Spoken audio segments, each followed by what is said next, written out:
Bom dia, boa tarde, boa noite, dependendo aí do momento que você está assistindo essa gravação. Meu nome é João Igor e esse é o nosso grupo de lógica de Anfield. Compondo aqui o nosso universo de discurso, temos o Miller, a Iesca, Vinícius e o Alan. Esperar o pessoal aí que falta entrar, mas já vamos aqui dar início. E para hoje, vamos ver aqui um pouco sobre o capítulo 1 do livro de Filosofia da Lógica, Filosofia das Lógicas, da Susan Roth. No encontro passado, a gente viu aqui o prefácio, debateu um pouco sobre ele, e hoje vamos começar aqui no capítulo 1. Pelo que eu percebi, é um capítulo que fala muito sobre a questão do escopo da lógica. O que é lógica, quais são as características que um sistema formal tem que ter para ser definido como uma lógica. Aí ela faz uma distinção sobre isso e define, né, alguns sistemas formais que ela considera como sendo lógica e fala um pouco sobre eles. Então, vamos começar aqui. Lógica, teoria da lógica, metalógica.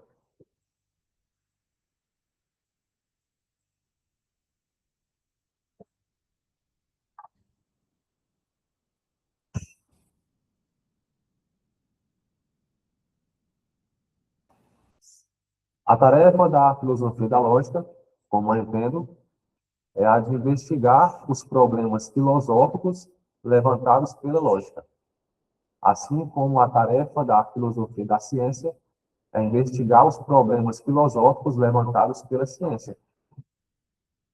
E a da filosofia da matemática, investigar os problemas filosóficos levantados pela matemática. Até aqui, nenhum problema, né, pessoal? Então, posso continuar, né? Aqui é algo bem óbvio, né, que a filosofia da lógica, ela busca investigar as questões filosóficas que são levantadas pela própria disciplina da lógica. Então, uma preocupação central da lógica é discriminar entre argumentos válidos e inválidos. E pretende-se que sistemas lógicos formais, tais como os conhecidos cálculos sentencial, ou cálculo proposicional, e de predicados, que é a lógica de primeira ordem, a lógica padrão, vamos dizer assim, forneçam cânones precisos, padrões puramente formais de validade. Assim,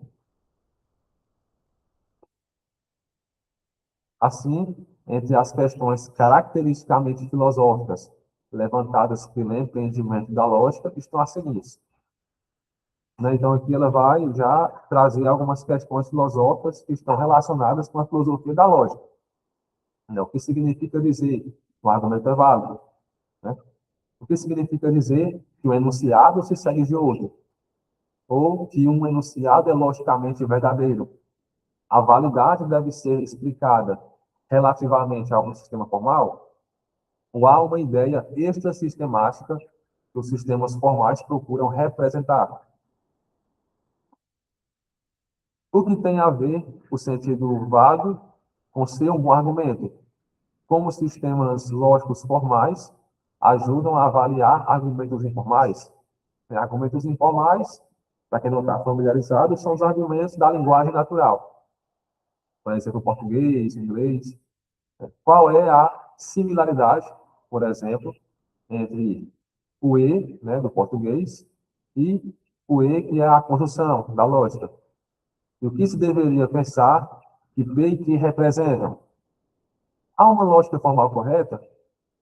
E o que correta poderia significar que, como se reconhece um argumento válido ou uma verdade lógica? Que sistemas formais podem ser considerados lógicos? E por quê? Por quais razões? Alguns temas sempre reaparecem.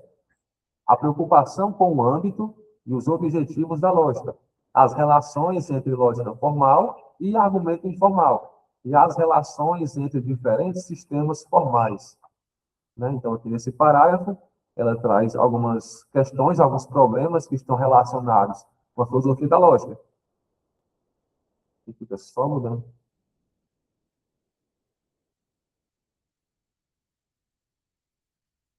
Só um momento, pessoal.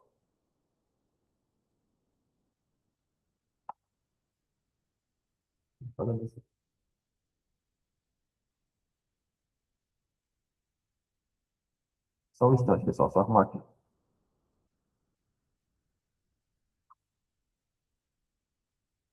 Volta sozinho.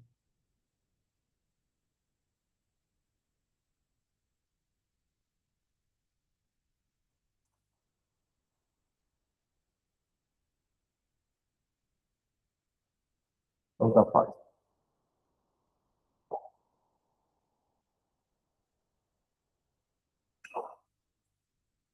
Quando eu volto aqui à página, começa a ficar reduzindo o tamanho do zoom. Né? Então, esse parágrafo aqui, ela traz algumas questões filosóficas, né? Fala que a lógica, uma de suas preocupações é diferenciar argumentos vagos e vagos. E traz como exemplo aqui a lógica de predicados, né, o cálculo sentencial, e a lógica de predicados, em que a lógica busca identificar padrões puramente formais. Né? O que seria isso? Para quem não está familiarizado, padrões puramente formais são identificar a forma dos argumentos, independentemente dos conteúdos. Né? Então, ela tenta identificar a forma sem considerar o conteúdo. Né? Por exemplo, o modus ponens, né? Se A, então B, eu tenho A, logo B. Então, qualquer palavra, né? Qualquer sentença que eu vá substituir aqui pelo A, pelo B, nessa estrutura, será válido, porque esse argumento do modus ponens é um argumento válido, a sua forma lógica é válida. Então, quando fala aqui puramente formal, é essa questão simbólica sem levar em consideração o conteúdo. Né? Independentemente do conteúdo que eu vá colocar aqui, o argumento será válido. Alguém quer colocar alguma uma observação, alguma questão? Pode ficar à vontade.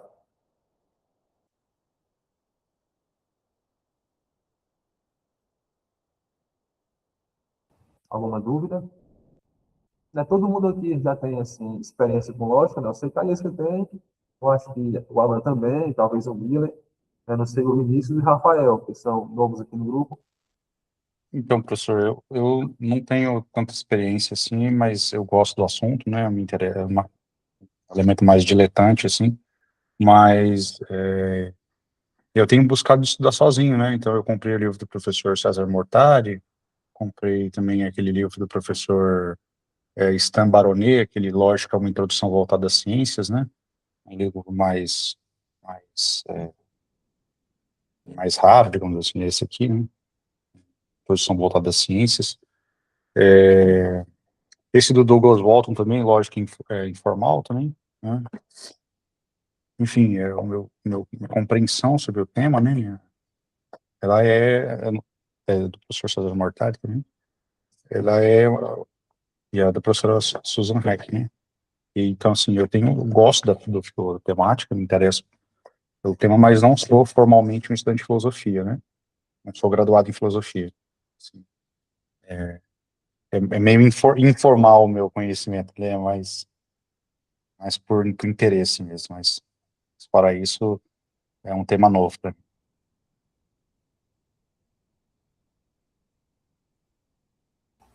O Rafael comentou aqui, estou iniciando no assunto, mas me interesso muito pelo assunto. Nós também aqui, nosso grupo aqui, estamos meio que iniciando também os estudos.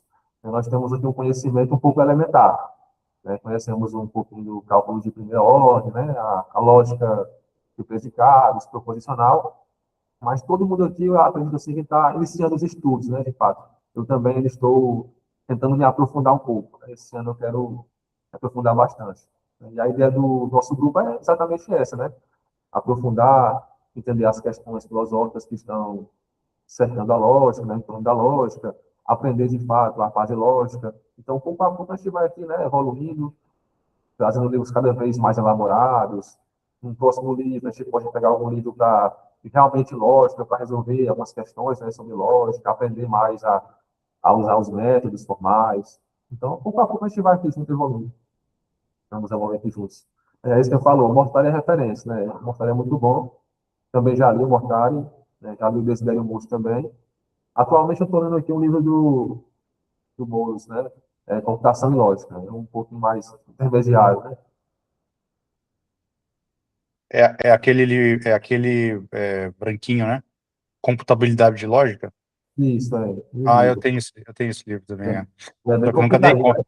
conta. Nunca dei conta de ler. Eu comecei, né, na parte de computabilidade, eu comecei, entendi, no começo estava entendendo, só que chegar às demonstrações é mais complexo, né? Então ali eu fiquei meio que comendo pastando lá, né, em alguns momentos. Mas quando eu fui para a parte de lógica agora, eu estou conseguindo acompanhar, mas a parte de computabilidade foi pesada mesmo. Mas é bom, né, ter, assim, compreender um pouco sobre a máquina de Turing, né, são as questões interessantes.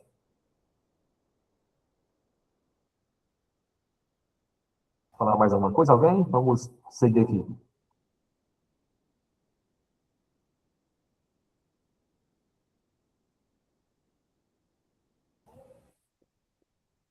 Eu acho que eu estava falando e estava com áudio, estava? Eu acho que eu desliguei o áudio e não percebi. Vamos lá, vou começar. A esfera da filosofia e da lógica está relacionada com a metalógica, mas distingue-se dela. Né? O que seria a metalógica?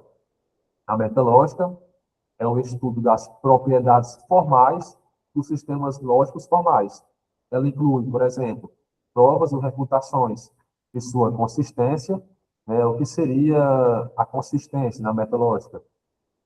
Consistência é uma teoria que é consistente, aquela teoria que não tem contradições. Eu não posso ter, por exemplo, A e não A ao mesmo tempo. Né? Então, isso é consistência.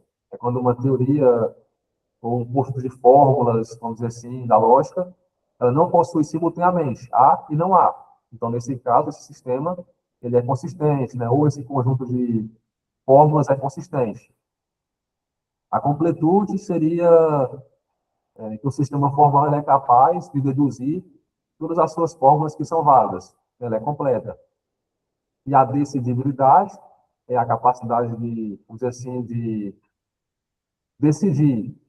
Se você tem, vamos dizer assim, um conjunto de passo a passo, ou um procedimento mecânico que ajude você a estabelecer se um argumento é válido ou não, se uma fórmula é um teorema no sistema ou não. Então, a descritibilidade é isso, é você ter um passo a passo mecânico, estruturado, para decidir, para conseguir saber se essa fórmula ela é válida ou não, se ela é um teorema de uma teoria ou não. Não sei se ficou bem claro o que eu falei. Se alguém, né, quiser comentar alguma coisa ou explicar de uma outra maneira, também pode ficar à vontade. Mas deu para compreender, pessoal, o que eu falei? Tranquilo? Sim? Show. Vamos lá, então. Tomemos como exemplo, estamos falando aqui. Do mesmo modo, a filosofia da lógica também se preocupa com questões sobre sistemas lógicos formais, né? Assim como a metalógica, mas com questões filosóficas, ao invés de puramente formais. Tomemos como exemplo as relações entre os cálculos sentenciais, né, o clássico, bivalente e o polivalente. O filósofo quer saber em que sentido se o A, as lógicas polivalentes são alternativas à lógica bivalente. Se é obrigado a escolher entre os cálculos polivalente e bivalente. E se assim é, e por que razões? Quais seriam as consequências para o conceito de verdade se o sistema polivalente fosse adotado e assim por diante? Né? Para quem não sabe, os sistemas polivalentes são aqueles sistemas lógicos que têm mais de dois valores de verdade. Né? O bivalente é aquele que tem apenas dois, o verdadeiro e o falso. Então, uma lógica que tem mais que dois, né? Mais do que dois condições de verdade, né? Vai além do V e do F, ela é uma lógica polivalente. Então, aqui é uma questão filosófica que ele está trazendo. Né? O filósofo quer saber se a lógica polivalente ela é uma alternativa à lógica bivalente, né? Por quais razões, se eu deveria escolher a polivalente ao invés da bivalente, das razões para isso, né? E assim por diante. Então, resultados metodológicos podem ajudar a responder questões desse tipo. Né? Então, vocês percebem aqui que o estudo da lógica, a metalógica e a filosofia da lógica, né, meio que estão juntas, né? Uma dá suporte à outra. Uma ajuda a levantar e solucionar questões entre si, né? Dá aqui um exemplo, ela, né? Resultados metodológicos podem ajudar a responder questões desse tipo. Por exemplo, é presumivelmente uma condição necessária, embora não suficiente, para que uma lógica polivalente seja uma alternativa séria, que ela seja consistente e pode ser relevante para questões a respeito de seu status relativo que a maioria das lógicas polivalentes estejam contidas na lógica bivalente. Isto é que todos os seus teoremas são teoremas da lógica bivalente, mas não vice-versa.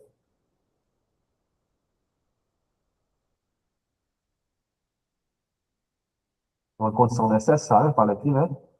Embora não é uma condição suficiente, e para que uma lógica polivalente seja uma alternativa à lógica bivalente, ela tem que ser o quê? Consistente. É uma condição necessária, porém não é suficiente. E pode ser relevante para questões a respeito de seu status relativo que a maioria das lógicas polivalentes estejam contidas na lógica bivalente. Né? Todos os teoremas da lógica polivalente estão presentes na lógica bivalente. Né? O que isso pode implicar? Talvez que, né, se todos os teoremas da lógica polivalente estão contidas da lógica bivalente, e não vice-versa, pode implicar que a lógica polivalente ela não seja uma alternativa, né, tão forte assim, não seja uma lógica que está vindo para concorrer com a lógica bivalente, mas vamos dizer assim, talvez uma solução mais restrita, porque todos os teoremas dela são teoremas da bivalente, mas não vice-versa. Né? O cálculo, a lógica de predicados, tem teoremas que uma lógica polivalente não tem. Então, é como se a lógica polivalente, está falando aqui, fosse mais restrita, não uma alternativa. Ela não está vindo para competir como sendo um outro sistema diferente da lógica bivalente, mas é algo mais restrito, né? É um sistema lógico mais restrito.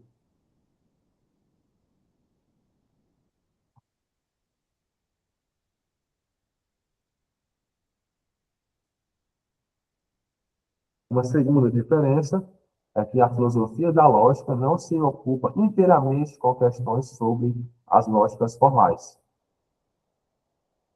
né? Como no caso aqui da metodológica. A filosofia da lógica ela vai além, né? O argumento informal e as relações entre o sistema formal e o argumento informal também estão dentro de sua esfera, né? Também estão aí no escopo das questões que a filosofia da lógica busca trabalhar. O desenvolvimento dos sistemas formais, de fato, aumenta enormemente a profundidade e o rigor dos estudos lógicos. Mas o estudo do argumento informal, né, que é esse argumento da linguagem natural, da linguagem comum, é frequentemente uma preliminar indispensável para tais desenvolvimentos. E o sucesso em sistematizar.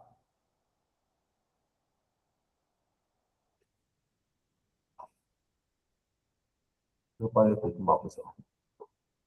O sucesso em sistematizar argumentos informais, um teste de sua utilidade. Mas o estudo do argumento informal é frequentemente uma preliminar indispensável para tais desenvolvimentos. Então, talvez parte aí o desenvolvimento da lógica, né, com talvez uma forte influência do argumento informal. E o sucesso em sistematizar argumentos informais é um teste da utilidade da lógica formal. Ela consegue sistematizar, formalizar, tornar isso mais rigoroso, né? Eliminar a vagueza, a ambiguidade que está presente na linguagem informal, nos argumentos informais.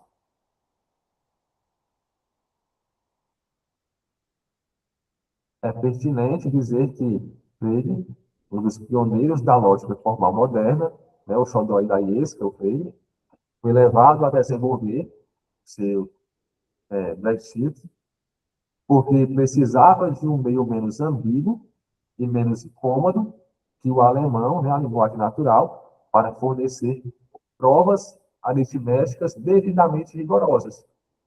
Né? Então, uma das motivações aí para Frege desenvolver a lógica formal, né, do seu sistema aí, foi exatamente tratar, fornecer provas mais rigorosas, sem considerar a vagueza, a ambiguidade lá que o alemão possuía.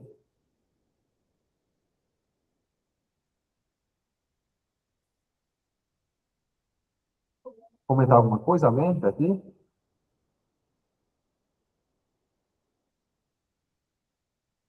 Aí, só voltando aqui àquela questão da lógica polivalente, não sei se eu fui muito claro quando eu falei, né?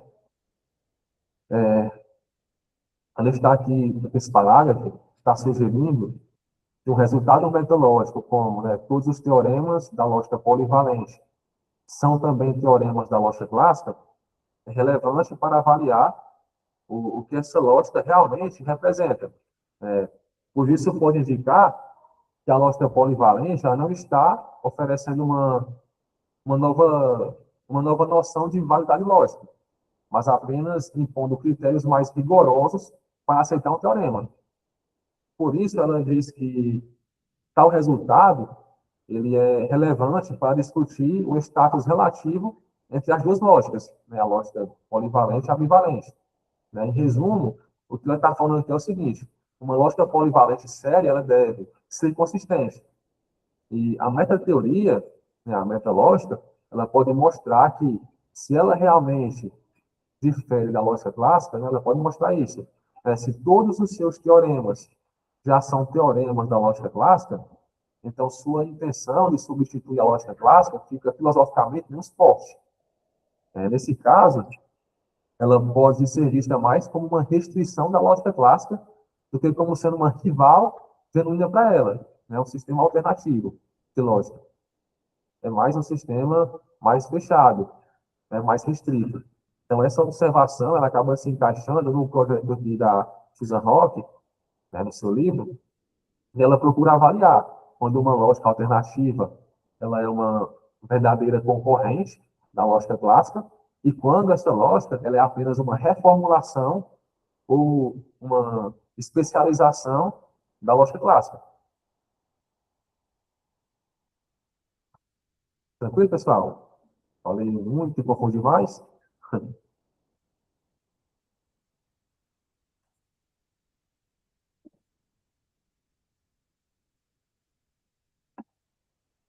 Para mim não ficar só falando, né? Se alguém quiser, de vez em quando, revezar um pouquinho, lendo algum parágrafo também, tranquilo.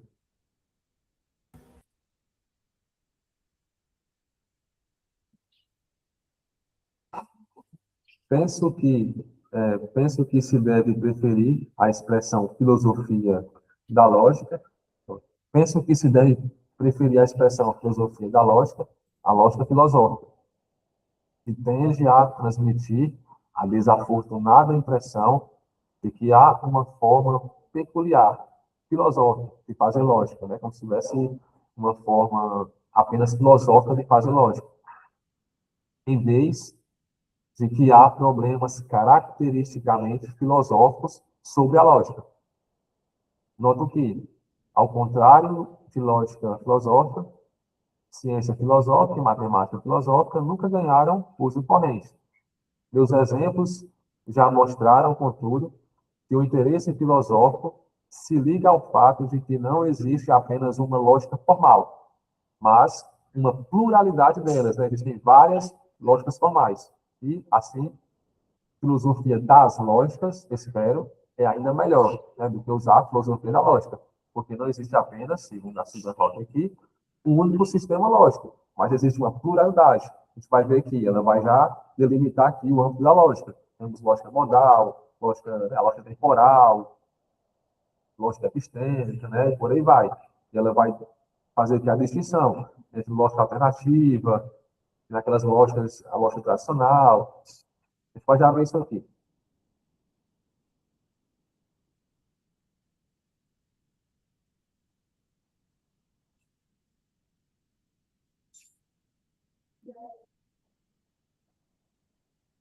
Alguém se candidata para ler só alguns parágrafos aqui, ou um ou dois? Senão eu posso continuar, Eu, não tem problema. eu posso ler, professor. Vocês estão me ouvindo bem? Então, sim, tá tranquilo. Tá. Deixa eu só pegar meus Tá, o óculos. tamanho tá bom, eu aumento aqui. Tá.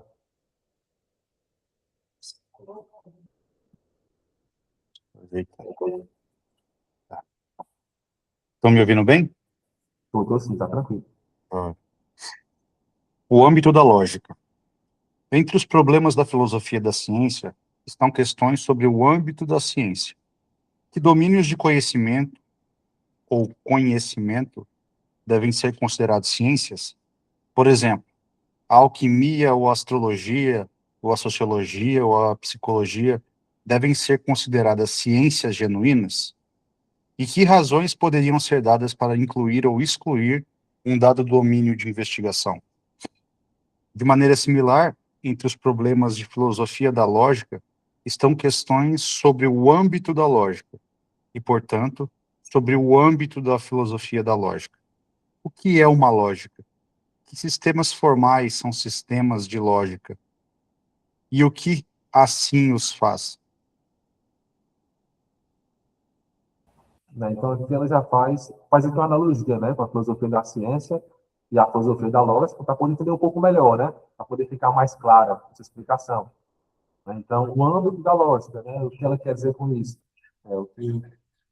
O que seria uma lógica, ela fala aqui, né, o que é uma lógica, que sistemas formais são considerados sistemas lógicos, hoje existem sistemas formais, que não são sistemas lógicos, e o que os fazem ser sistemas lógicos. Né? Então, isso aqui é o âmbito da lógica. O que é a lógica, o que faz algo ser lógico e por quais razões. Mas Entendeu? nesse caso, então, tudo que é lógica é um sistema formal, mesmo que o É, contrário não seja válido. sim, ela tem até aqui falando aqui, ó, nos próximos parágrafos, vai ver isso, né? Que ela fala que tem aqui, ó, sistemas formais que são interpretados e não interpretados. Né? E para ela, o que é um sistema lógico é um sistema que é interpretado. A gente está vendo lá o grupo lá de ciências cognitivas, né? O seu grupo, a gente viu até o sistema bio, né? Você lembra lá, né? Ele é um Oi? sistema, não, lá no grupo lá, no seu grupo de ciências cognitivas, a gente viu lá o sistema bio, né? Você lembra lá Aham, dele, né? Ele sim. não, vamos dizer assim, que ele não tem interpretação. É só um mero jogo, assim, um jogo simbólico.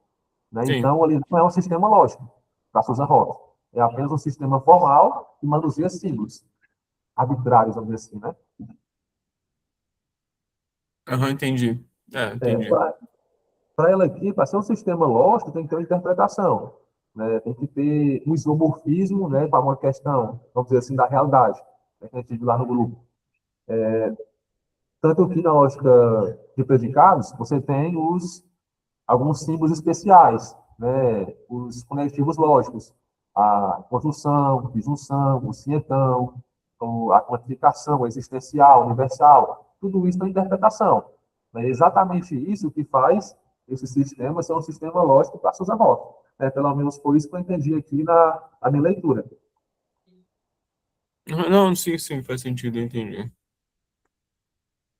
É porque se você pensar em teoria de modelos, você tem uma interpretação, né? Por exemplo, na tabela de verdade. Só que mesmo, até no primeiro exemplo que você usou, né, de prova, tipo, do modus ponens, você também tem uma interpretação, mas é uma interpretação de regra. Mas é uma interpretação, de qualquer jeito. Sim, e também envolve o quê? O cientão, né? Também lá tem. É, não entendi.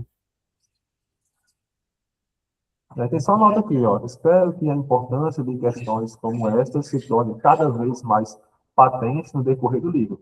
Os leitores que acham que essa sessão é muito difícil de acompanhar, talvez prefiram retornar a ela no final. Vamos começar agora. Nossa, no final não. Vai continuar, ou Leio? O senhor que manda.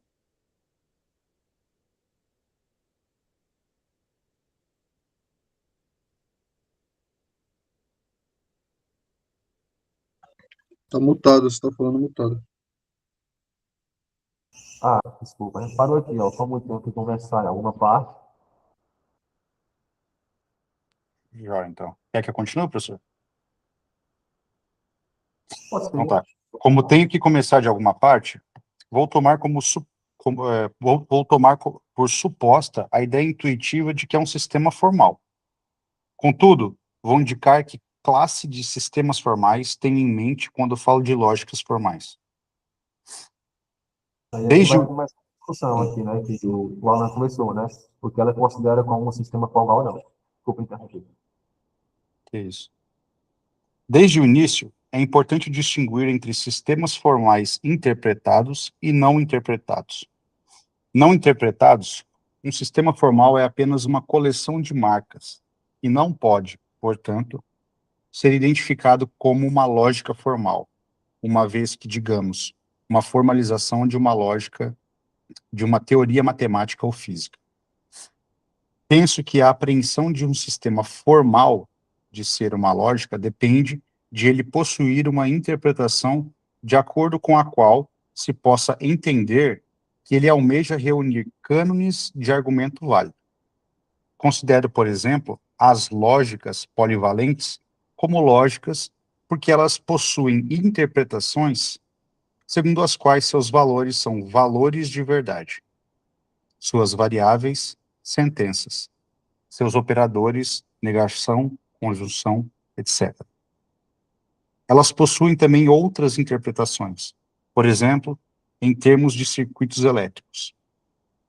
O isomorfismo entre as interpretações lógica e elétrica é relevante para o modo como os computadores funcionam. Ver Escher, 1969, página 61, para referências. Assim, ao falar de diversos formalismos como lógicas, estarei fazendo um apelo implícito às suas interpretações usuais.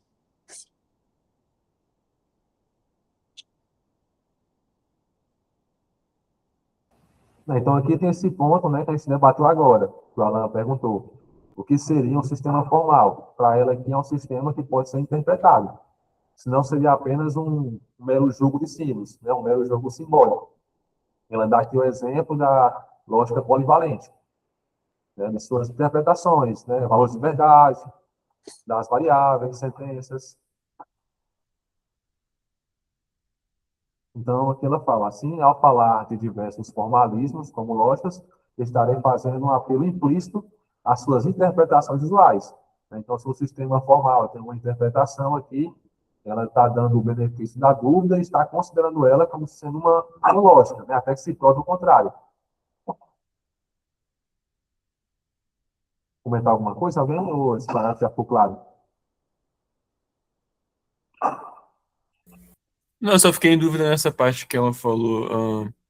E é apenas uma coleção de marcas e não pode, portanto, ser identificado como uma lógica formal, em vez de, digamos, uma formalização de uma teoria matemática ou física. Ah, essa parte eu tive dificuldade. Então, o que sobraria, o que não seria lógica, mas é um sistema formal, seria a formalização da matemática ou da física? Ou ela tá tratando a matemática e a física como tipos de lógica? Acho que eu não peguei essa. Me Essa parece que, parte assim, aqui ela bem está no início. falando... Quer falar? Oi, não, não, já terminei de falar. Certo. Ela fala aqui, ó, é apenas uma coleção de marcas, né? Se não tem uma interpretação, é só uma coleção de marcas. Portanto, ser identificado como uma lógica formal, em vez de, digamos, uma formalização de uma teoria matemática ou física. É que ela tá, me parece que uma teoria matemática ou física é um sistema formal, segundo ela. Mas não é interpretável? Mas ele, sim, ele pode ser interpretado por um sistema de lógica, né? Uma formalização da matemática, da física. Só ler aqui melhor.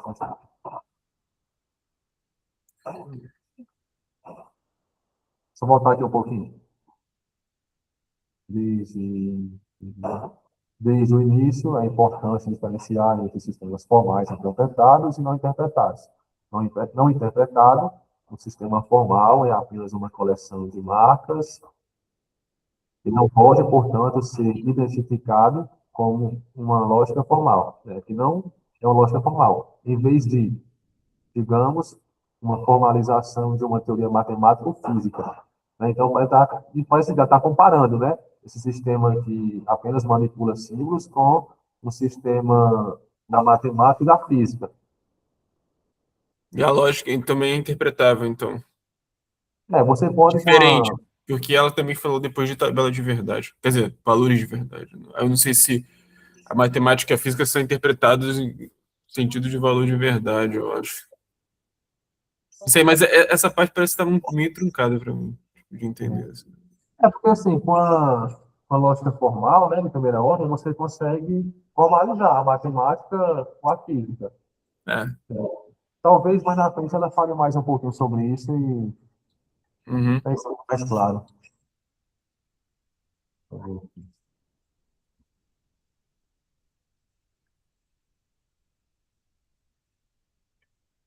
Quando eu li, eu fiquei com essa dúvida, até tirei um pouco na cabeça e tal.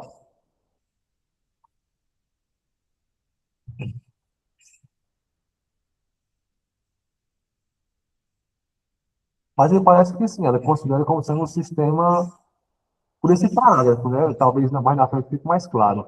Ela está fazendo a comparação, né? Que é só um mero sistema formal que movimenta símbolos, né?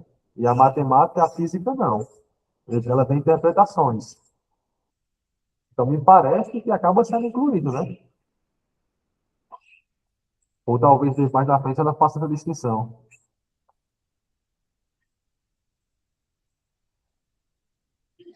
Colocar mais alguma coisa, alguém? Alguém Eu entendeu acho de que o Rafael tinha levantado a mão. Pode falar, cara. Eu acho era essa interpretação mesmo que você falou agora, que eu acho que ela só distinguiu os não interpretados com os interpretados, que, na verdade, a matemática e a física são formais, né? São lógicas formais. Por isso que ela está fazendo essa distinção. É que a escrita aqui tá difícil de interpretar, né? Mas eu acho que é isso. Também depois que eu entendi, quando eu li. Eu li e voltei também, dei uma lidazinha, e eu vi assim que ela está fazendo a comparação, né? Que o não É, interpretado, né, não é considerado.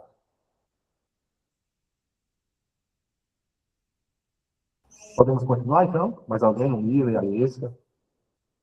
Se não, Tranquilo, tranquilo, pode ir, por mim, pode ir.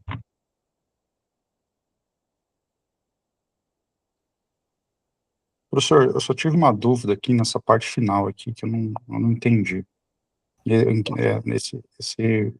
Essa frase em que ele fala assim, o isomorfismo entre as interpretações lógica e elétrica é relevante para o modo como os computadores funcionam.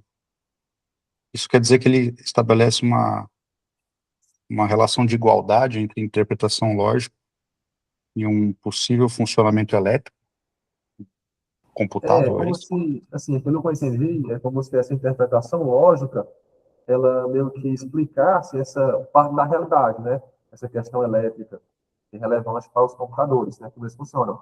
Quando fala que isomorfismo, são duas coisas que estão bem conectadas. Quando uma muda, a outra muda. Então, eu tenho aqui a interpretação lógica desses circuitos elétricos, vamos dizer assim. Então, eles estão unidos, estão juntos. É como se fosse esse espelhamento com a realidade, né? Assim que eu entendi. Esse Acho que isomorfismo. é aquela coisa das portas, né? Porta N, eu não sei muito bem, mas acho que tem é, a ver com a conjunção e com a disjunção da lógica clássica. isso, na computação eu faço um curso, eu faço engenharia de software também, e tem essa questão da lógica das portas, que é de extrema importância para o funcionamento elétrico mesmo, sabe? Então, um é diretamente ligado ao outro. Então, por isso que é o isomorfismo, né? Que além da interpretação dos conectivos lógicos, né, dos quantificadores, tem esse isomorfismo, essa interpretação, né, que une a lógica com essa questão dos computadores. Né? O Rafael aí, que é da computação, ele ajudou aqui a gente. É até legal quem tem interesse, é o Vinícius, essa parte da lógica computacional mesmo. começar lá do início, lá com Alan Turing, naquela máquina que ele fez para a Segunda Guerra e tudo. É bem interessante. Eu comecei a ver um pouquinho do livro do Boulos, é bem complexo.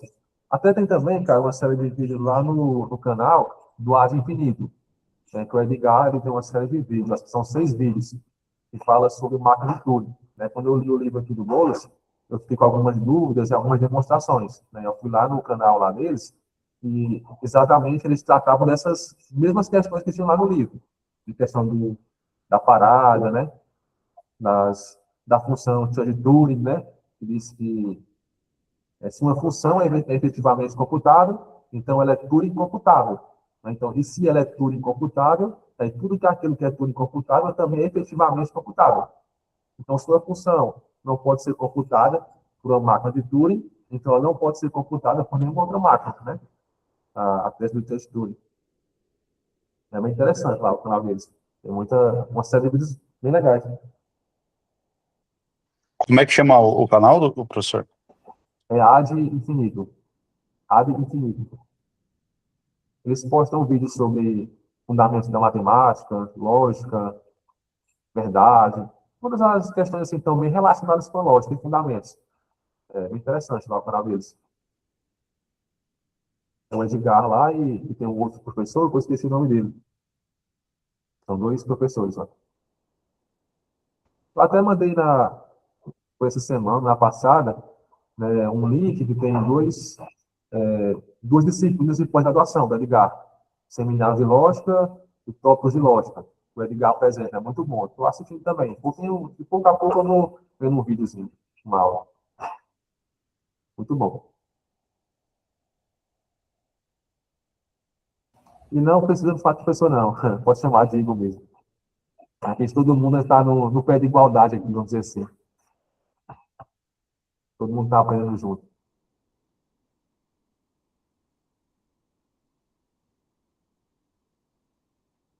O senhor quer Vou ler continuar esse lendo? papo. Vou Ah, ler. tá.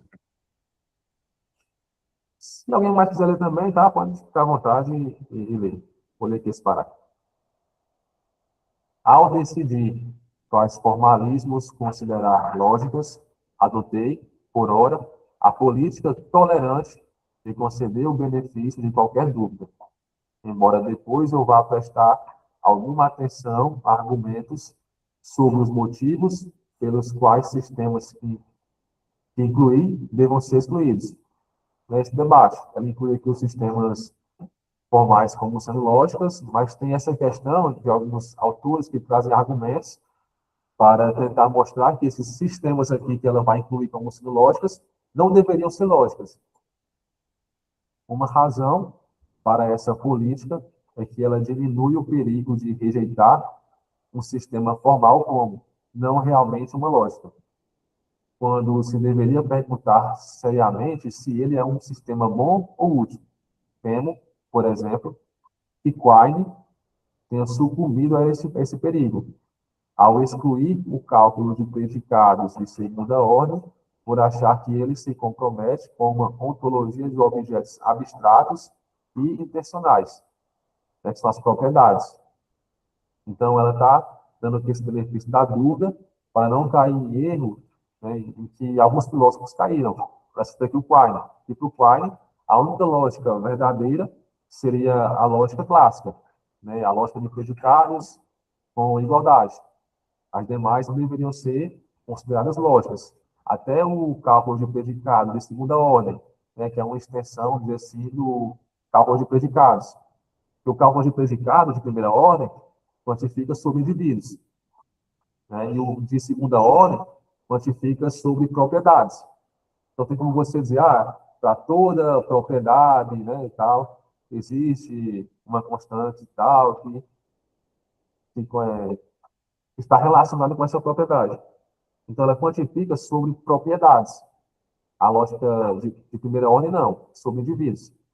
E o Quine criticava isso porque, segundo ele, acabaria nos comprometendo com a existência de objetos abstratos, que seriam as propriedades.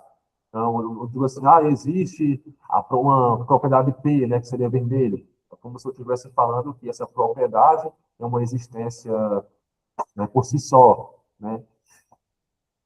um objeto abstrato. De modo similar, eu desconfiaria das definições daquilo que faz algo ser uma obra de arte, que encorajassem a fuga a questões sobre obras de arte ruins. Ela faz uma analogia aqui. De qualquer forma, como lógicas formais, vou incluir. Aí aqui tem a distinção que ela faz sobre os sistemas que ela considera como sendo lógicos. Aí tem a lógica tradicional, que seria o silogístico, aristotélico, né? A silogística aristotélica, a lógica de Aristóteles. Lógica clássica, que é o cálculo sentencial e valente, né? O cálculo proposicional, que é aquele que não tem a quantificação existencial e universal, e o cálculo de predicados, né? Que é uma extensão do cálculo proposicional, que vai incluir, né? Pode incluir identidade, funções, e inclui os quantificadores universais, universal e existencial. Aí as lógicas ampliadas. Ela vai trazer aqui lógicas modais, temporais, deônticas, epistêmicas, da preferência, lógicas imperativas, lógicas elotéticas, né, interrogativas, com as lógicas ampliadas, né, que amplia o vocabulário da lógica clássica. E as lógicas alternativas, né, que são sistemas lógicos alternativos, né, que vão negar alguns princípios fundamentais da lógica clássica, né, a contradição, né, a identidade, e que ela traz lógicas polivalentes, lógicas intuicionistas, lógicas quânticas, lógicas livres, né, e também temos as lógicas indutivas, que ela também considera como sendo uma lógica.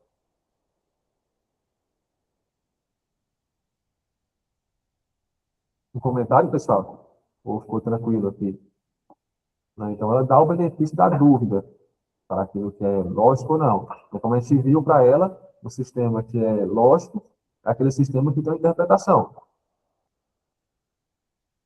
Ela cita aqui o Quine como sendo um autor que acabou caindo aqui nesse perigo de excluir vários sistemas lógicos por considerar que a lógica clássica seria o sistema correto. Comentar alguma coisa, alguém? Ficou claro o que eu falei? Ficou confuso?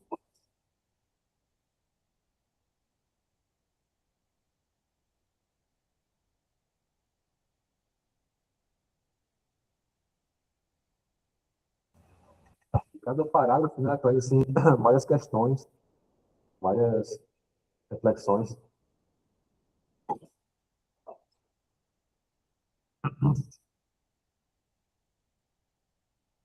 Então, vou ler aqui mais um parágrafo.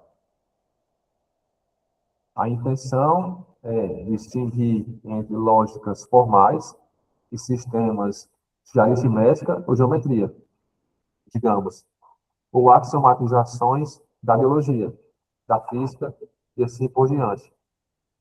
A demarcação não é baseada em qualquer ideia muito profundas sobre a natureza essencial da lógica.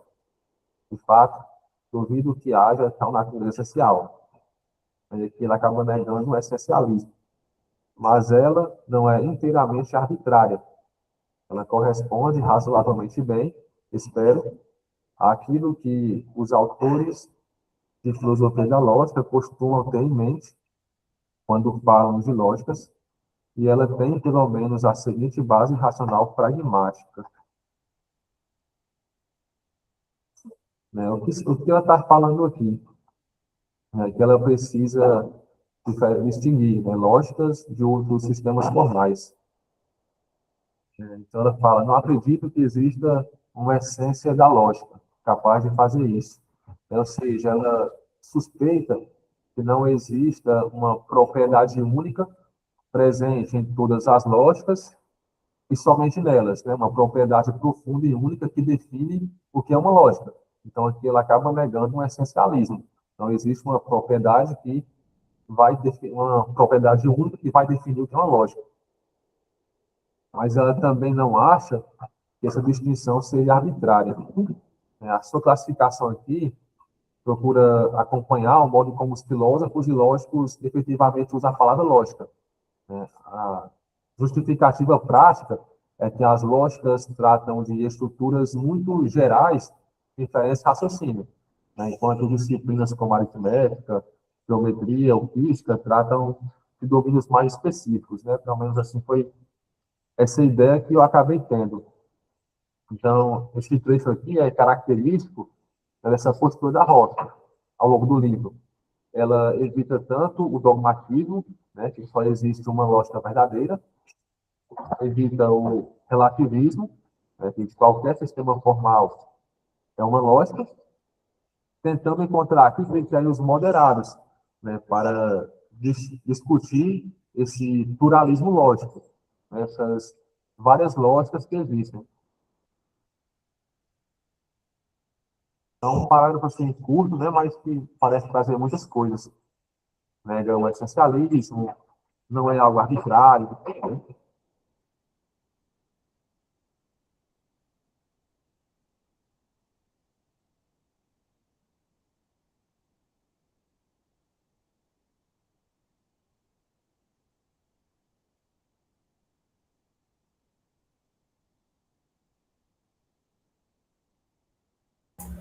Né? Eu acho que eu não sei.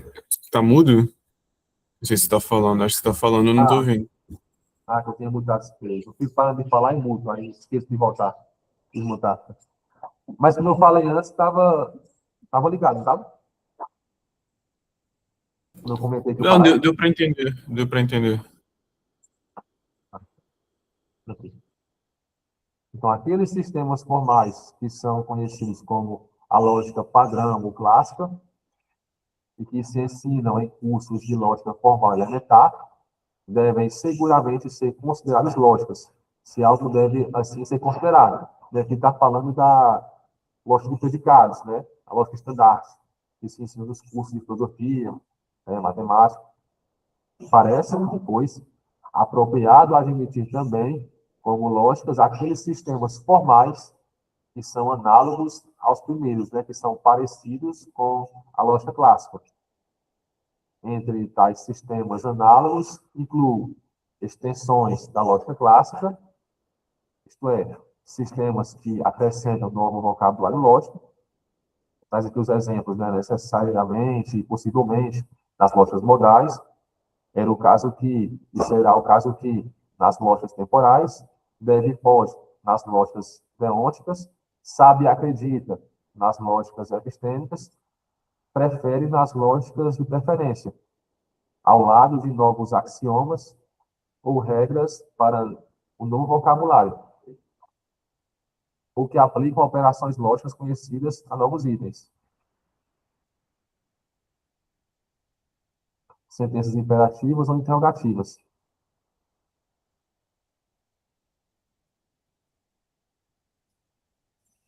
É que, né, um outro ponto, divergências da lógica clássica, isto é, sistemas com o mesmo vocabulário, mas com axiomas ou regras diferentes, em geral, mais restritos. A gente tem até o exemplo lá da lógica polivalente. E lógicas indutivas, que procuram formalizar uma noção de suporte análogo, porém mais fraca que a de consequência lógica. Sua similaridade à lógica clássica, não apenas similaridade formal, mas ainda similaridade de propósito e de interpretação pretendida, faz que seja natural ver esses sistemas como lógicas. De maneira alternativa, eu poderia ter começado com a lógica tradicional aristotélica, da qual a lógica clássica moderna é uma extensão, e dali ter prosseguido por um processo similar de analogia. Né? Então, aqui, ela fez algo que é normal, né, dos autores fazerem, que é definir o que é lógica por analogia à lógica clássica. É que, ao meu ver, também não é algo tão bom. Talvez pode trazer, assim, um certo conservadorismo, né? Pode dar como se a lógica clássica fosse algo privilegiado. Isso é lógica, aquele que se parece com ela. Então, ela começa trazendo aqui esse ponto. Então, se a lógica clássica, né, lógica de predicados, é um sistema lógico, então, alguns sistemas que são muito parecidos com ela também são sistemas lógicos. Então, temos aqui extensões da lógica clássica, né, que temos aqui, por exemplo, lógicas modais, temporais, deônticas, epistêmicas. Temos sistemas lógicos que se diferenciam muito da lógica clássica, porque partem de outros axiomas, possuem regras diferentes. Temos aqui, como exemplo, lógicas polivalentes, intuicionistas, quânticas, livres, né? Aqui a lógica também paraconsistente, temos da Costa também, e também lógicas indutivas, né? Ela faz essa distinção aqui. Mas se a gente partir também dessa analogia de que o que é lógica é apenas aquilo que parece com, né, que é análogo à lógica clássica, né, também poderíamos fazer diferente. Ela comenta aqui no final. Poderíamos partir da lógica tradicional, que é a lógica aristotélica, e por analogia, definir a lógica clássica, que é uma extensão da lógica aristotélica, e as demais lógicas, né, como sendo uma extensão da clássica.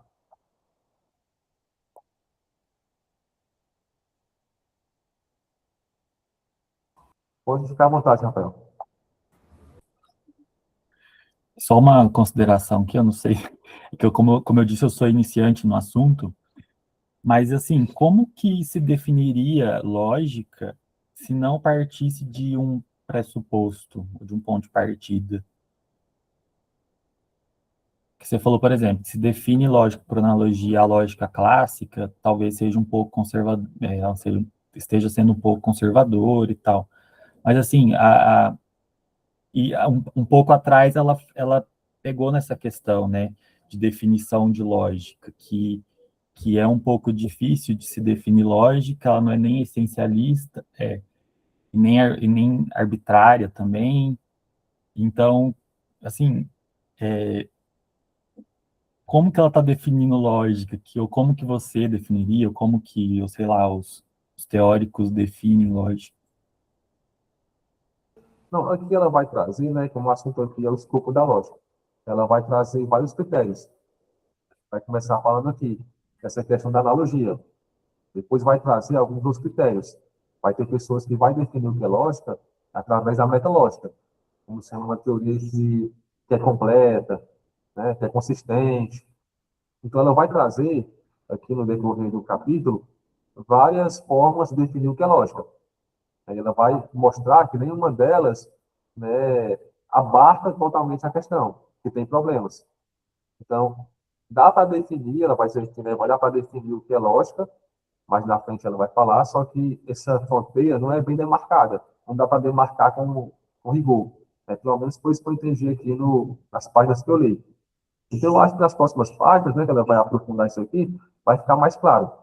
Ela começa falando dessa analogia, né, que é definida por analogia com lógica clássica, mas vai trazer depois outras propostas para falar sobre isso. Ah, entendi, beleza.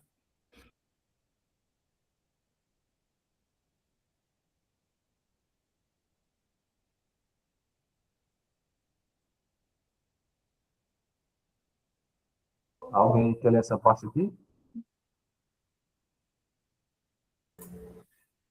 Eu posso ler. Qual? Contudo? Começa quando? Eu me perdi. Isso com tudo aí. Com tudo, Contu- a ideia. Tá, beleza. Contudo, a ideia de um sistema ser suficientemente similar à lógica clássica é, obviamente, bastante vaga.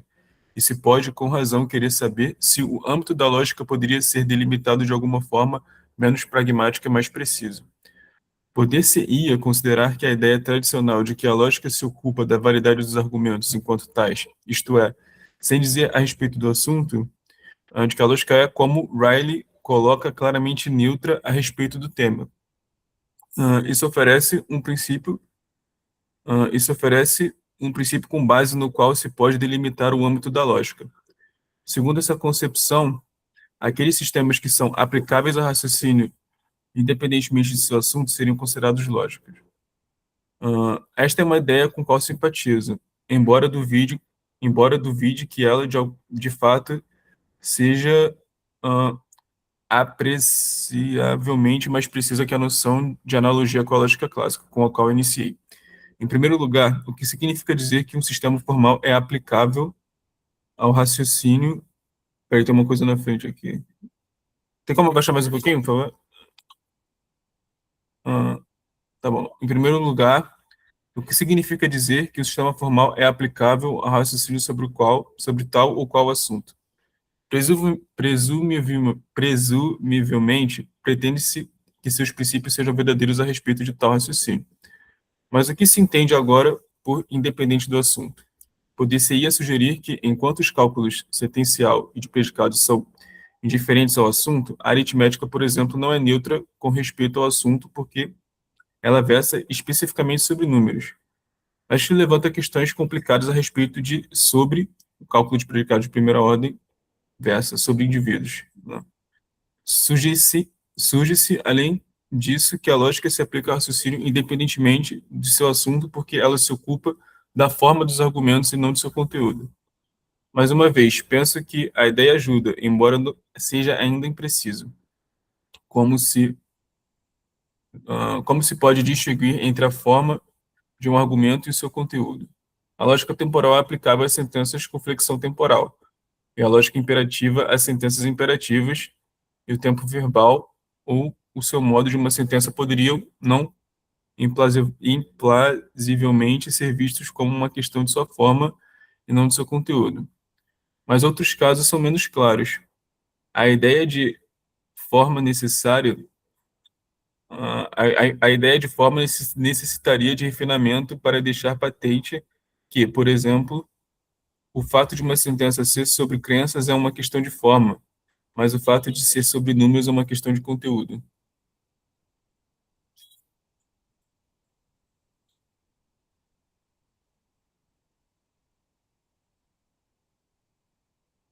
Só ver aqui, né? Muita informação. É, muita coisa.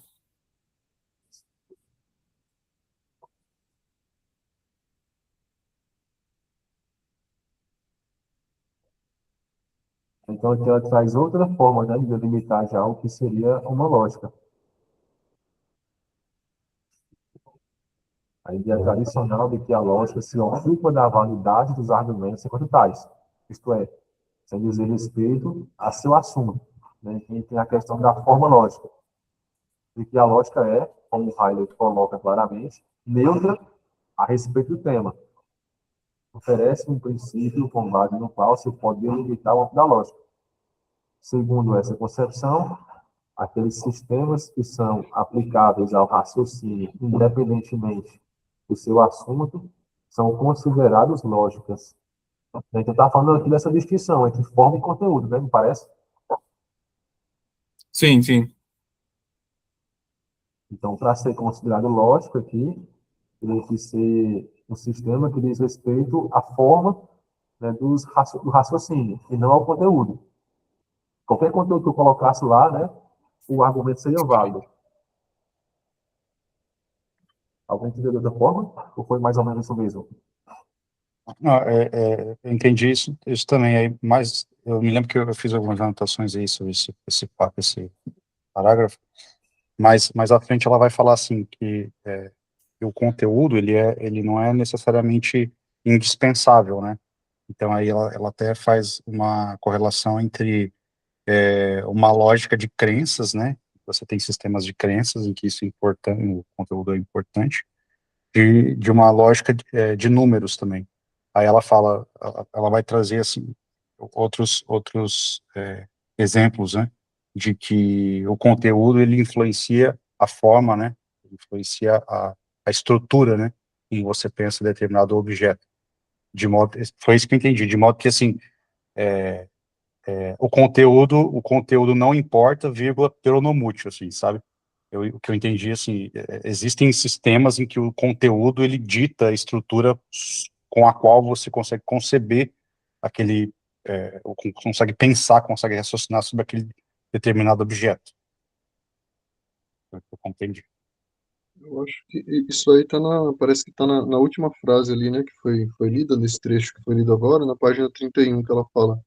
Mas outros casos são menos claros. A ideia de forma necessitaria de refinamento para deixar patente que, por exemplo, o fato de uma sentença ser sobre crença é uma questão de forma, mas o fato de ser sobre números é uma questão de conteúdo. Acho que é sobre isso, né, que você está falando? O último foi. Exatamente. Tá da página Como se não 31 fosse ali. algo bem demarcado, né? Não fosse algo bem rigoroso, não é isso? Exato. Dependendo do objeto tratado ali, do conteúdo, né? Pode ser relevante ou não, né? Não é que o conteúdo é totalmente indispensável, né? O que eu entendi foi isso. Então, isso aqui seria mais uma crítica, né? A essa forma de conceber o que é lógico ou não. Parece Seu que sim. final. Eu acho que, como o professor disse, ela está tentando definir lógica de vários aspectos, mas nenhum consegue abarcar todas essas lógicas que ela colocou, né? Eu entendi isso também. Ela sempre pensa num contra-exemplo. Tanto que ela diz que, nessa parte da aplicação, ela fala que, beleza, isso dá para aplicar, por exemplo, na aritmética, só que ela traz outro exemplo. Né? Ela faz uma lista de lógicas, né? E sempre vai ficar faltando alguma coisa. Né? Não tem como você enquadrar tudo numa só definição. Mas se a gente pensar. É porque nessa parte da aritmética eu fiquei um pouco confuso, porque ela dá a entender de que dá para você falar de aritmética usando forma, mas acho que para a crença ela diz que não daria, ou ela diz que daria para a crença. Para mim é o contrário, para mim eu acho que sei lá, a parte da matemática é mais bem forma mesmo, e a parte do tipo de crença, que seria o conteúdo. A Mas é gente isso teria que mesmo olhar que ela mais fala, para o conteúdo, né? que para a crença precisa ser mais uma questão de conteúdo mesmo. É Ah, isso mesmo. sim, sim.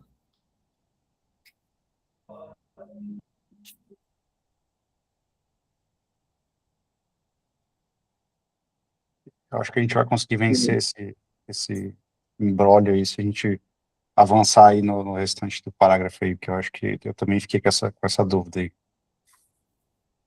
No próximo parágrafo, né? Aqui, eu acho que ela vai continuar a questão. Aqui, né?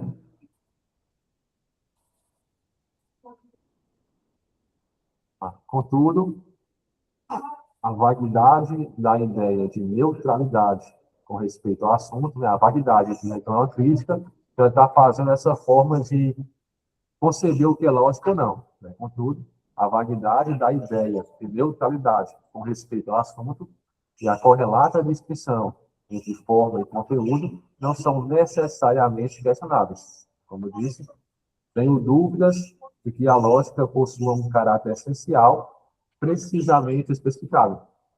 Quando afirmei, por exemplo, que as lógicas modais se assemelham suficientemente à lógica clássica para serem incluídas no âmbito da lógica, estava implicitamente confiando na ideia de que os advérbios necessariamente e possivelmente são suficientemente neutros com respeito ao assunto para considerá-los novo vocabulário lógico. Assim, a ideia de neutralidade com respeito ao assunto certamente pode ajudar a fortalecer as intuições que se tem sobre que sistemas formais são relevantemente análogos à lógica clássica. Também é significativo que o lugar onde traçar a fronteira entre as lógicas e outros sistemas formais é mais duvidoso e mais controvertido em alguns casos do que em outros. Por exemplo, algumas teorias matemáticas, especialmente a teoria de conjuntos, têm aplicação muito geral e parecem ter fortes afinidades com a lógica, ao passo que as lógicas, ao passo que as lógicas epistêmica ou da preferência parecem ser mais específicas a um assunto que os formalismos lógicos padrão e parecem não ter uma pretensão tão forte à inclusão. Em suma, fica-se tanto mais em dúvida acerca da exclusão do formalismo matemático, quanto mais geral é sua aplicação, e tanto mais em dúvida sobre a inclusão do formalismo lógico, quanto menos geral é sua aplicação. Isso sugere que a neutralidade com respeito ao assunto é vaga da maneira correta. Então, ela fala aqui que essa questão da ideia de neutralidade com respeito ao assunto, ela pode ajudar, né? A identificar o que é um sistema formal, em analogia com a lógica clássica. Então, aqui ela não rejeita a neutralidade com respeito ao assunto, né? Me parece. Ela rejeita, na verdade, é que essa noção ela constitua como sendo um critério exato e essencial para definir a lógica. Né? Então, ela rejeita que seja um critério essencial. Ela considera uma noção vaga, mas ela pode ser ainda útil, né? Porque acompanha as nossas intuições sobre quais sistemas formais são mais ou menos lógicos. É porque ela pode servir para definir o que é lógica, como uma analogia à lógica clássica. Então, isso sugere que a neutralidade com respeito ao assunto é vaga da maneira correta, né? Que ela fala aqui no final. E essa pode ser até uma frase-chave, assim. Ela não está dizendo que a neutralidade é inútil, porque é vaga. Ela é vaga, mas não é inútil. Nem que a neutralidade nos fornece um critério exato, né? Um essencialismo. O que ela está falando aqui é que a vaguidade, essa vaguidade reflete a própria realidade do problema. Então, ela talvez ajude, sim, a definir o que é lógica ou não, né? Através da analogia com a lógica clássica. Mas não tem como ser algo essencial. Então, aqui não é algo super rigoroso, não é um essencialismo. Aquilo que toda lógica tem que satisfazer uma condição necessária e suficiente. Ela ajuda, mas não é um essencialismo, né? Pelo menos foi isso que eu entendi.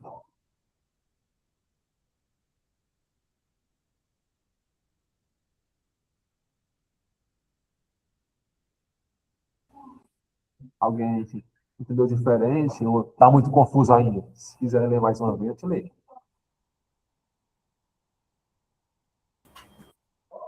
Eu não sei se nos próximos parágrafos ela vai explicar isso melhor, mas esse parágrafo está bem confuso mesmo.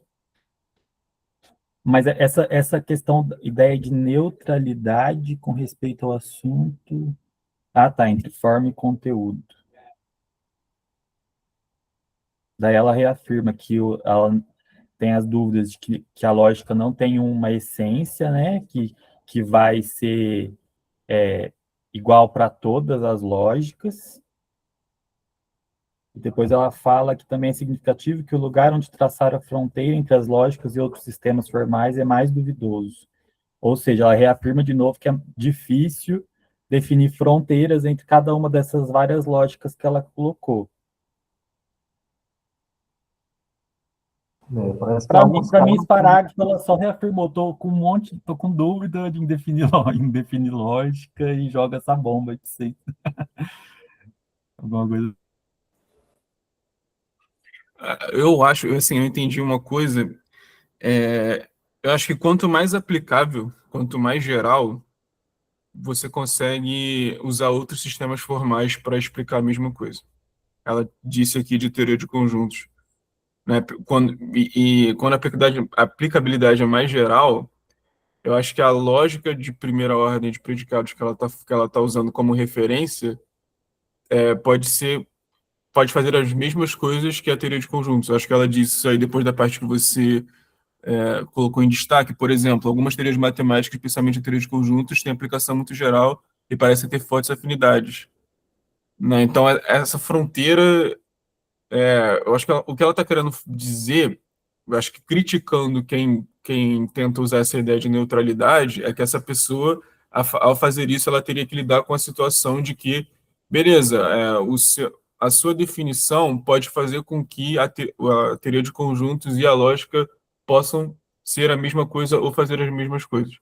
Aí essa pessoa teria que lidar com esse fato, né? Porque a vaguidade pode fazer com que muitas coisas acabem se tornando as mesmas, que é uma coisa que talvez a pessoa que definiu assim não queria. Pelo menos eu entendi essa parte. Rola, Eu também como não sei ela, se isso seria um problema, né? Assim, eu não vejo um problema em dizer que teoria de conjuntos e lógica seja a mesma coisa, mas tem diferença também, né? Tem diferença, sim. você quis Mas é saber o dizer, que é igual e no que é diferente, aí acho que seria um outro problema, que teríamos talvez que, sei lá, nos preocupar, né? Talvez. rola, o que você quis dizer é que aqui na frente ela fala, ao passo que as lógicas epistêmicas ou da preferência parecem ser mais específicas, você disse é que, por exemplo, ela não conseguiria aplicar esse tipo de lógica numa teoria de conjuntos, por exemplo, se a pessoa fosse da neutralidade. Eu acho que sim, eu acho que ela não conseguiria. É porque eu não conheço muito bem a lógica epistêmica, na verdade, nem de preferência. Uhum, Aí eu teria que chutar o que que seria. De fato, não sei. entendi. E me parece mais sobre o escopo do sistema lógico, né? Porque aí os conjuntos você pode usar para representar várias coisas, né? Matemática, lógica e tudo mais, é algo bem abrangente. Só que se você pegar um sistema lógico como esse que ela citou, né? Ele é algo mais específico. Ele busca abarcar pequenas questões, né? Um grupo mais específico de argumentos, vamos dizer assim. Por Uhum. isso é algo mais é, restrito, né? Eu acho que eu entendi a tua pergunta agora. Rafael, você está dizendo que a lógica de primeira ordem e os conjuntos podem representar essa lógica epistêmica, mas o contrário não pode. Seria isso? Que você acha que ela está querendo dizer? Seria isso? Aí eu concordaria, eu acho que sim. Eu acho que, eu Talvez acho que isso. a lógica de predicados pode ser usada para falar sobre. Cadê a outra lógica que ela falou aqui? Ahn, de preferências, né? Mas a lógica de preferências não pode falar sobre a lógica de predicados ou sobre o conjunto. O outro caminho não vale. O caminho inverso. Acho que não valeria. Até agora que temos aqui, que eu entendi, né, que ela fala que essa ideia de neutralidade com respeito ao assunto, né, de forma, de conteúdo, ela é muito vaga. Só que, mesmo sendo vaga, ainda ajuda a definir o que é lógico ou não. Até agora foi isso que eu entendi. Ajuda por analogia, né, a lógica clássica. Então, ela fala até no final também, fica-se tanto mais em dúvida acerca da exclusão do formalismo matemático, quanto mais geral é sua aplicação. E tanto mais em dúvida sobre a inclusão do formalismo lógico, quanto menos geral essa aplicação. Eu acho que isso aqui meio que mostra essa vaguidade, né? Desse conceito de ideia de neutralidade com respeito ao assunto. Isso sugere que a neutralidade com respeito ao assunto é válida da maneira correta, porque ela não, né, não tem um essencialismo aqui. Ela é válida, mas mesmo sendo válida, dá para definir assim o que seria lógico ou não, até um certo ponto, né?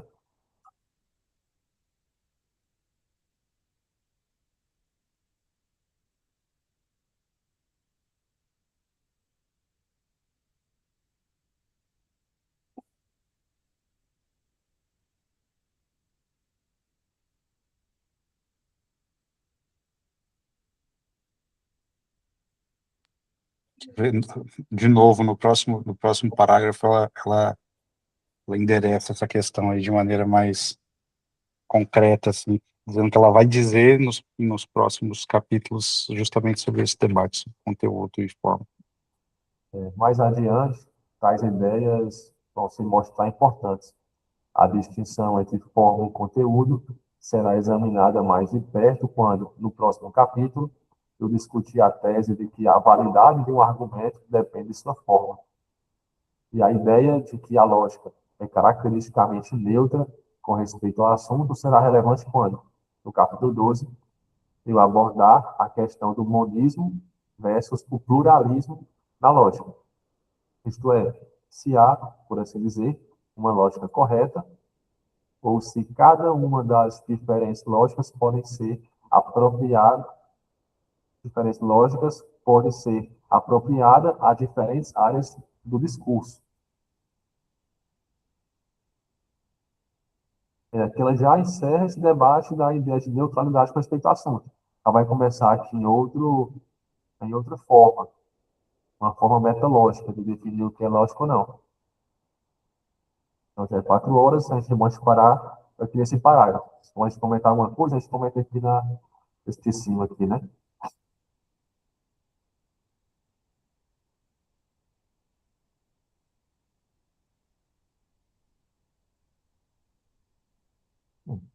Então, ela fala desse critério,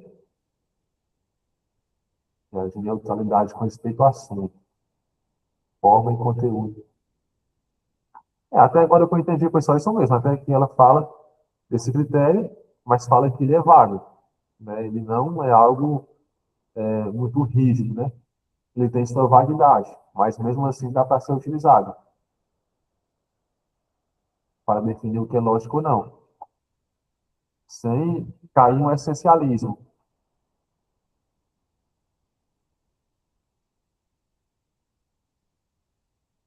E ela não é exata, né? Não é exato, ainda tem brechas, porque dependendo do conteúdo do assunto, não dá para definir bem se é lógico ou não.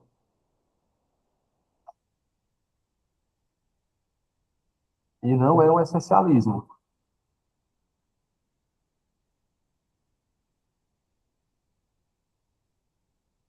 Parece que ela define um protótipo de lógica ideal, aí expande as outras a partir disso. Aí o protótipo seria a de predicados.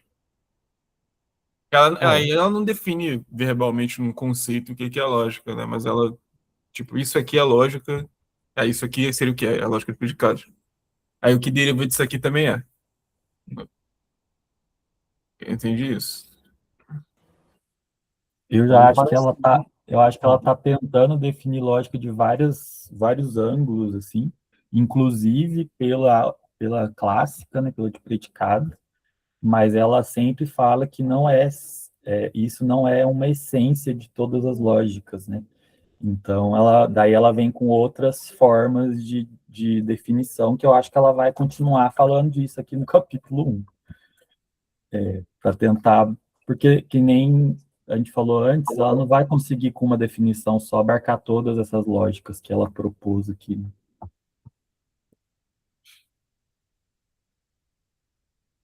E até porque parece, né, que quanto essas definições do que é lógico ou não, dependendo de como ela for feita, acaba restringindo muito o âmbito da lógica. Ou poucas lógicas são aceitas, ou só uma lógica é aceita. Então, acho que ela está querendo mostrar que realmente não, até agora, né, não tem uma forma rigorosa de fazer isso. Todas são meio vagas, né? São vagas e não dá para definir totalmente o que seria lógica, não. Então, para ela, até agora, ela falou o seguinte: ó, se tem um sistema formal que tem uma interpretação, então eu considero como sendo uma lógica. Mas, mesmo assim, eu vou analisar aqui todos os argumentos que dizem que esse sistema formal não é uma lógica. Vou aqui passar por todos eles e debater eles. Mas vou dar o benefício da dúvida a todas elas de que são lógicas ou não, né? De que elas são sistemas lógicos. Então, essa ideia de neutralidade, ela fala que ajuda. Não é algo que é assim, totalmente rejeitado. Ajuda a definir o que é lógico ou não, pela analogia com a lógica clássica. Só que quanto mais, né, mais geral, mais difícil, né, excluir ou incluir, né, mas quanto mais geral ou mais restrito, ela fala que no final, só vou pegar aqui as palavras dela.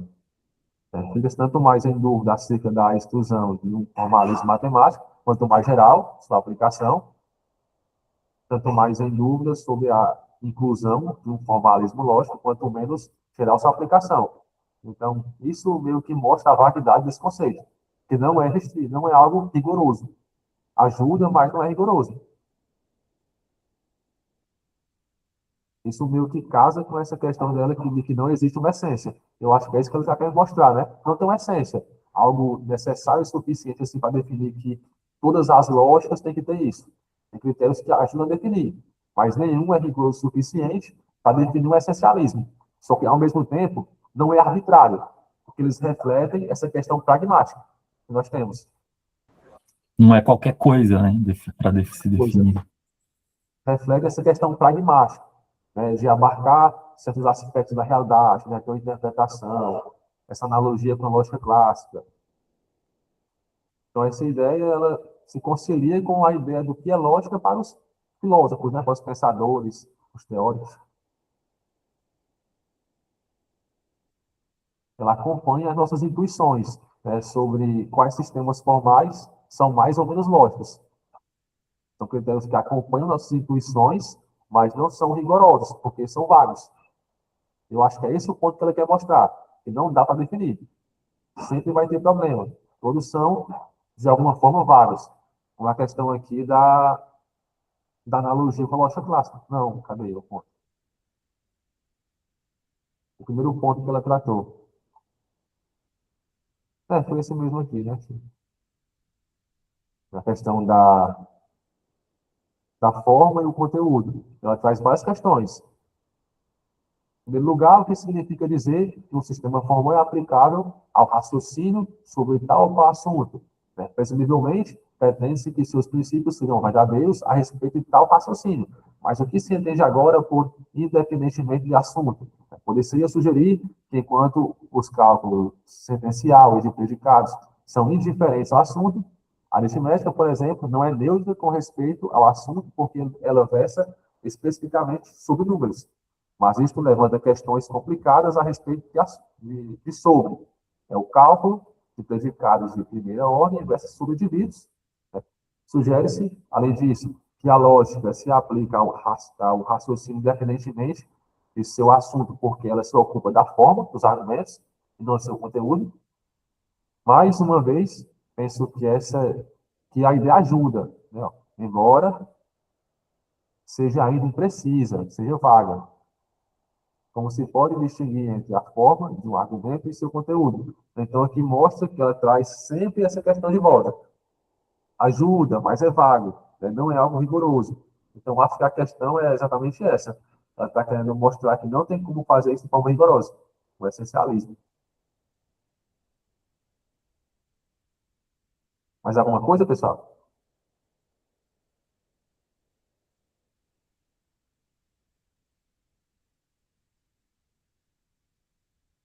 A gente parou aqui, né, na página 32. Vai começar um outro critério, né, o metalógico. E sistemas completos são aqueles sistemas que devem ser admitidos no âmbito da lógica. Acho que vamos deixar isso aqui para o próximo encontro, já é 4 e 7. A gente já começa aqui, né? Porque já é outro debate, são vários parágrafos também. E é bem interessante. Talvez no próximo encontro a gente consiga terminar aqui o capítulo 1. E cada parágrafo, né, traz várias questões, né? São bem ricos.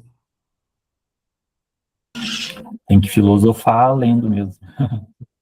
Eu até li um tempo atrás e até marquei que vou ter que reler novamente, né? Porque cada vez que você lê, muda um pouco, né? A forma de perceber. Percebe mais questões. Sim.